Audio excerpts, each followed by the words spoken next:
All right, so I am providing a introduction to the subject matter I'm going to talk about.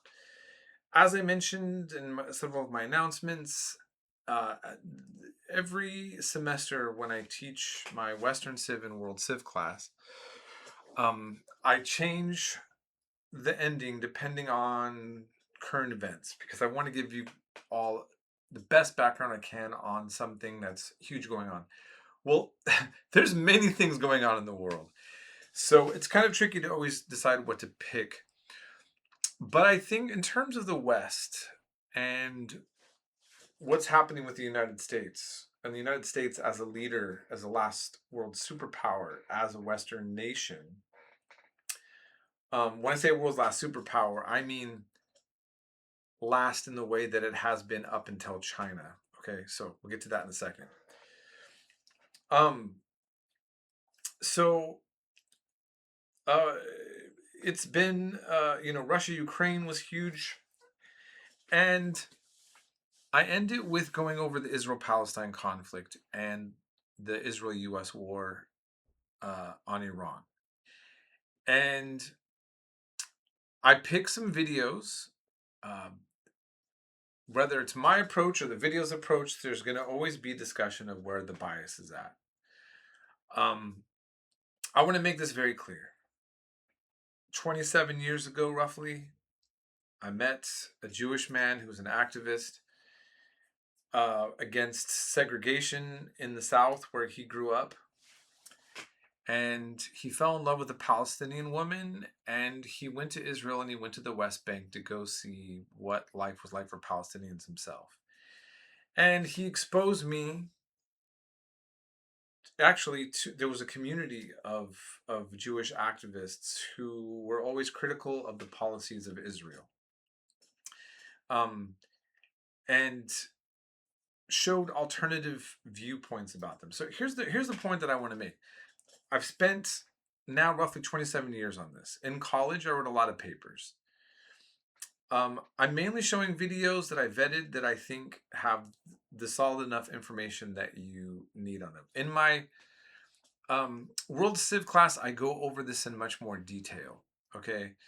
But ultimately, I can stand by whatever I'm going to say. If you have an issue with the way any of this is presented, please contact me and feel free to challenge me and we can talk about that. Okay. Thing that I'm always going to make clear when you deal with something like what's going on, I have friends from all backgrounds and I have family from all backgrounds. I'm never having a discussion that is trying to essentialize certain people and say this is not. It's not about.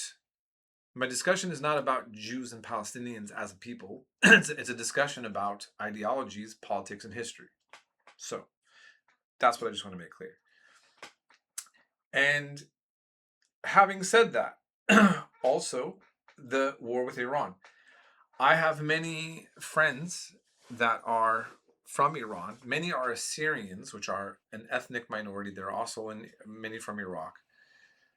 They left during the Islamic Revolution, during the time of the Shah. And many of them are very favorable to the Shah. Many of them, and these are close friends of mine, really, really hate the current regime. And even having any nuance on Iran when I discuss it, well, I've had students that get upset about it, and I've had friends for years that have deleted me off Facebook, not because I said I hold my allegiance to the Islamic Republic of Iran, but I actually critiqued the Shah and basically also critiqued this war. And some of them, my friends, thought that this war was going to liberate Iran. I didn't think so. I didn't think. But anyway, so here's my whole point. I have a lot of students that come from these parts of the world, and it's a much more sensitive thing, and I'm aware of that. Okay, and and as my you should be aware of that as well. That your fellow students are Palestinian, are Jewish, are Iranian, Assyrian, and different people have different experiences within those histories as well. So having said that,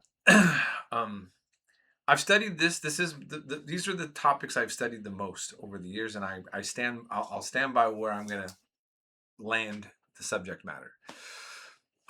Ultimately, because it's a survey course and because it's not a Middle East history course, I am very limited in what I could show in a short amount of time. What I'm hoping that all of you will see when you're watching these videos is that you will get a better, deeper kind of base to work with than what you're seeing on the news. I will say, I have to say, Fox, CNN, MSNBC, all legacy media, garbage. And I need to say something right now, and you're going to be shocked, and I'm going to tell it to you. I've been following a lot of retired military CIA analysts. There's a guy named Mario Naufal. He's a young entrepreneur. He lives in the Gulf state. He interviews people like retired Colonel Douglas McGregor.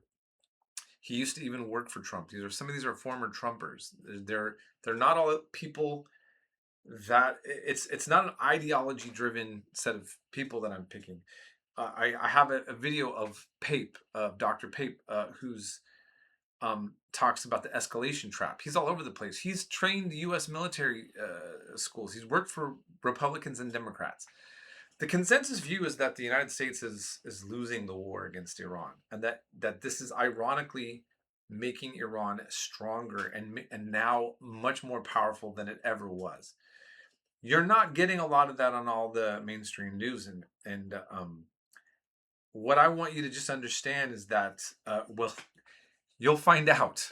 Okay, the United States has been low on ammunition. The Strait of Hormuz was never closed before in the history that we've all been alive. Once this war started, and there were military experts who said the Strait of Hormuz could be a factor. All this trade goes through this tiny narrow passageway. But now what the Iranians learned is that they don't need a nuclear bomb. They have the Strait of Hormuz. That they can make the world economy scream. And they just need to send drones. So this is the other thing. Whether it's Ukraine and Russia or this war. We're in a new era. The drone warfare era. Horrifying. It's changing the way that war is fought. The Battle of the Bulge, all these different kind of World War II movies that you've watched. It's not going to happen again. Imagine a bunch of soldiers coming and trying to take Karg Island and a swarm of drones coming at them. Made very cheap all over the place. That's a game changer. Iran is using asymmetrical warfare. We hit them and then they hit some of the Gulf states that also produce energy, which can make, again, the world economy scream, gives them leverage despite the fact that they're up against one of the world's top military superpowers. So many things are now taking place that are flipping the script. Israel, not in the United States maybe, but the majority of the world sees Israel in a very negative light. And most of the world sees what's taking place as a genocide in Gaza. And they see ethnic cleansing in the West Bank. And the evidence is pretty strong. I'm just going to stand by that. Just like I would go up against somebody trying to deny the Holocaust, that in Germany, I'm going to go up against somebody who's trying to deny that there's a genocide or ethnic cleansing project taking place now, because the evidence is overwhelming. And again, I'll stand by that. So, but this is very polarizing. And where is this going? We're in a very critical, mind-blowing time.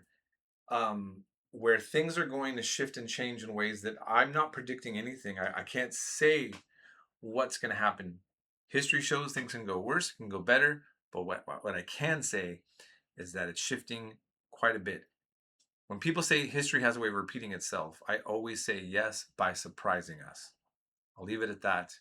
Again, please feel free to reach out to me if you have any questions, comments, or problems with any of the information that you have. I wish everybody a peaceful and wonderful rest of your week. And here we go to finish up this last week before the final.